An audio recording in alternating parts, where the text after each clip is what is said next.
Back at it with another one, strategic entrepreneur here. Hey, look, this video is going to be for people who are trying to actually get assets or build their assets stronger. The thing is, if you don't know what an asset is, you're doing the wrong things in life. I promise you, off the rip, you're in the wrong direction. If you're buying clothes, only paying bills, and not investing that money, you're on the wrong track in life. I promise you. At the beginning, before I became a full-time entrepreneur, this will be year 6 for me, I was just spending money. You don't really realize that money is a tool to get you from the bottom to the top. So when you hear that's for rich people, that's what rich people do, and I hear somebody that doesn't have that much money, I'm like, why isn't he copying them?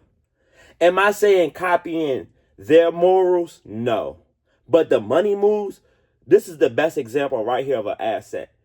When Bitcoin was $1 in 2011, whatever, 12, prices was $2, low. People did not know what Bitcoin was, right? But when you start to do your own research and start to invest your money, you'll start to understand what are these things?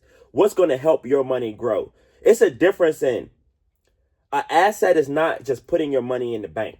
Now, if that money is getting 2%, 3% compound, that's an asset. That's perfect. I'm never going to, because I don't like to save money. I like to invest my money. But you do need to have some money put to the side.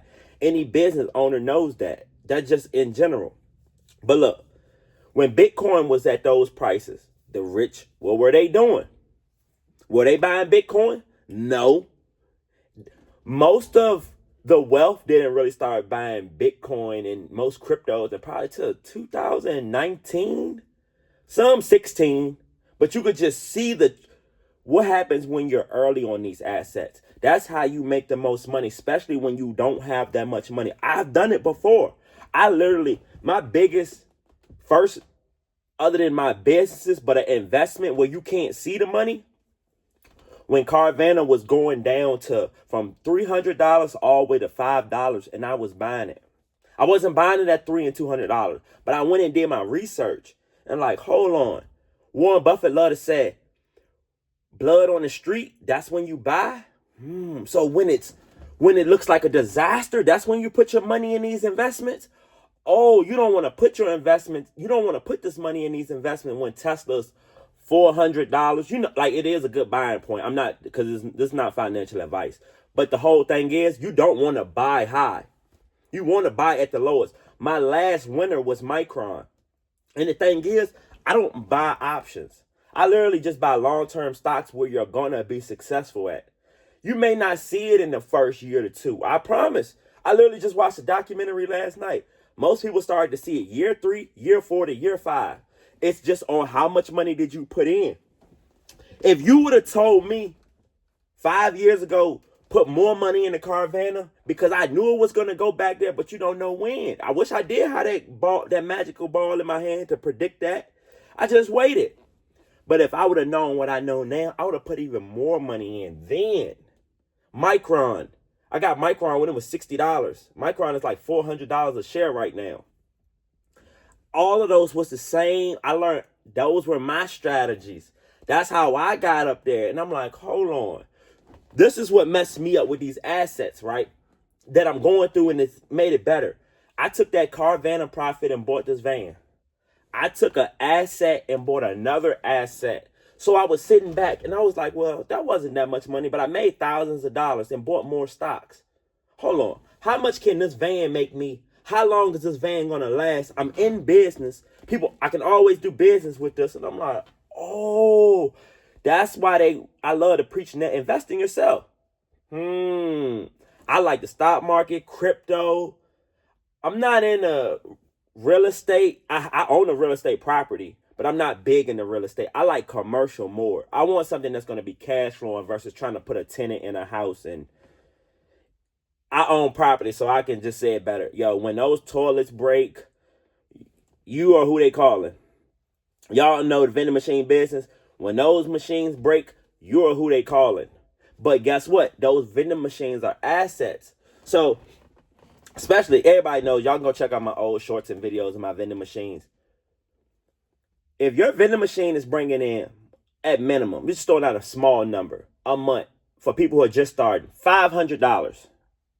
Wouldn't you keep that going until you build more assets up? That's literally all this. No business is different once you start scaling up. I don't care if it's the stock, crypto, whatever you're doing. Once you start building your system of reinvesting that money, that's when it starts to compound. And because there's so many people that have said it, but that compounding, once you start that snowball effect, I can't unsee it now. All I can say is, if I had more, if you just focused on that one thing, it could have been bigger. You won't see these if you don't have the money, especially the liabilities. I'm being honest. I love chains, the watches, the cars. That when I was saying it earlier in the beginning, I understand. Like, you see, come on now. But what does that mean?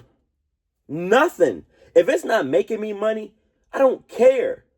But the thing is, you can turn something, like if you're going to a business event and you're saying you need a suit, you just turned that liability into an asset. See the difference?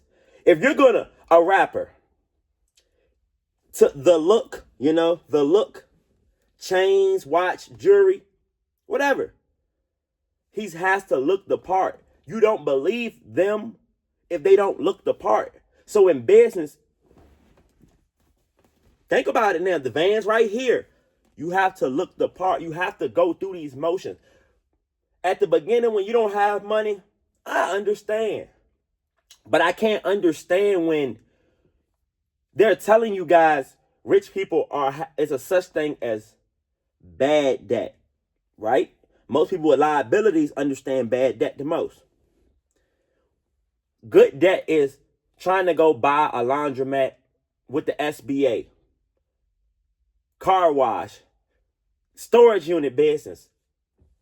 You're going to get put in debt for this business, but if you figure it out, flip the business, do whatever you have to do to grow your assets, because most people, I do want to say this, y'all love to ask the same questions. These are most people, how do I get started in the vending machine business? Bro, just because you listen to me, them, it's not going to be the same for you. Somebody may break your machines the first week. They didn't break my machines till about 2 years later. See the difference? You might get put off your location in 4 months. See the difference? So when y'all asking people for this advice, yes, we can give you a heads up on what you're going to see, but what you're going to go through as the business owner, people with the vending machine business, they didn't tell y'all they went and got a $100,000 loan. I wouldn't tell you would need to do that. I can give you a way to not do it, but I can't tell you that doesn't work for them. It just, everything works for different people with the assets. Some people's stocks are stronger than people who just starting. They had to build that asset up. This van, you can build that asset up. Now picture this. Do I have to be in this van? No. If you want to build this asset up even more, how about I put somebody in this seat right here? You see the difference? In business, you scale. In investing, you scale.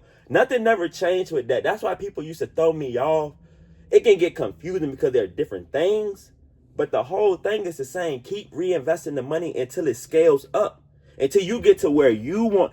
And that's what is going to be another problem. You hear somebody say they scaled this up to $1 million business. Do you think you're going to do that? Why do you even want to copy what somebody else did? Why wouldn't you go bigger? Sometimes you might have seen this video in 2019, 2018, bros. The stuff people were doing then, other than like the buying businesses, never changed. But the stock market, you can see the shift in crypto and all of that right now. You can see, like literally, Bitcoin was at 110,000. I think it hit 120. It's back at 60,000 today. Do you see the difference? But I'm sitting back like, let me show. It's 60K. Hold on. If it gets back to, it been to 26K before. If it gets to 26, I got the money. It's projected maybe to go to 200K. I'm in crypto, so you could just hear what the insiders are saying, CNBC. But that's just a timing thing, and I'm like, okay, this is valuable. This is not gold, though. This is not silver. Gold and silver are assets. Was it gold or silver? I think it was silver that just went down. Silver had went down. Are you putting your money in it? That's all this is about. Execute fast as possible. Do this weekly. Do this monthly. I started off daily with just investing $5 a day. Do I recommend it? Yeah, if you're just trying to get started and build the discipline up, you have to start to get into this for me. You can't keep asking, how do I do it? Or it's not working for me. Bro, if you're not going to stay down 2-3 years before you actually see some results, explains why the 95% rate of failures.